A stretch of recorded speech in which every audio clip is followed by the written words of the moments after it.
I started about 6 years ago, and I started it with a business partner. Her name's Jody, and the name of the company is Grapevine Public Relations and Marketing. We target small to mid-sized local companies around the Twin Cities, and we would be like an outside marketing and PR group for some of those smaller companies that can't afford to do PR and marketing in-house.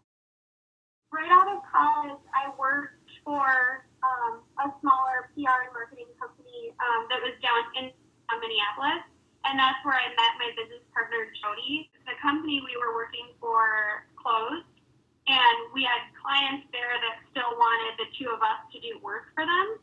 So we said, we'll go off on our own. We'll start our own LLC, and already had customers that were willing to put us on retainer and pay us to do the work for them. So it was kind of just good timing on our behalf because it wasn't like we were starting from scratch. We already had a client that was willing to pay us called Medica, and they're a large health insurance company in the Twin Cities.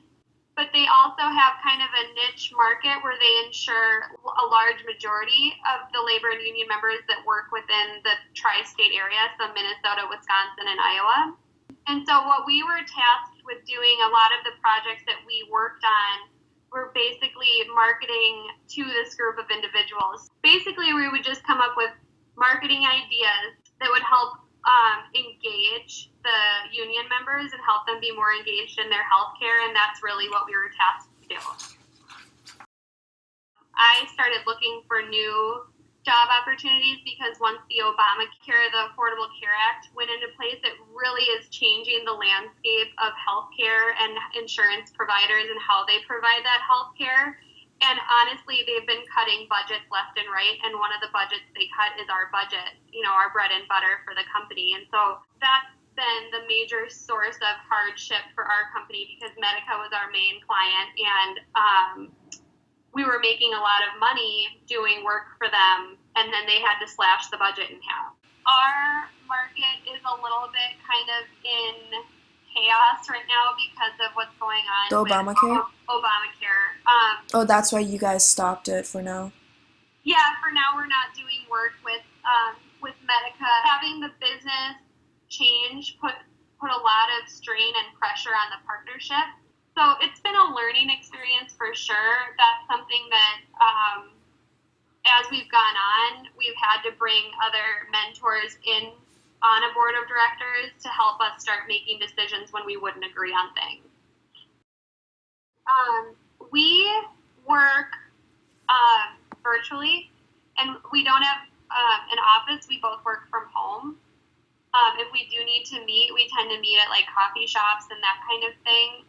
Group of people that works virtually, and for us, we like that too because we can actually go into our clients' offices and work in the office and almost be like internal that way too.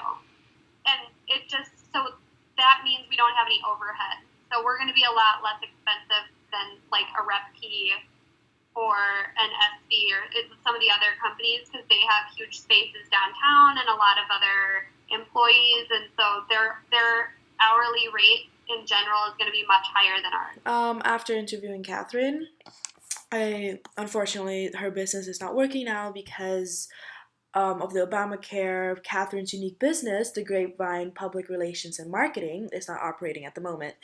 But technically what I learned from this interview is how opportunities, whenever it comes, you need to take a step on it, and like your values and how passionate you are, like it will all affect in your business. So despite the misfortune that occurred for her business, it stuck out to me how passionate Catherine was with her company and how virtuous her views were.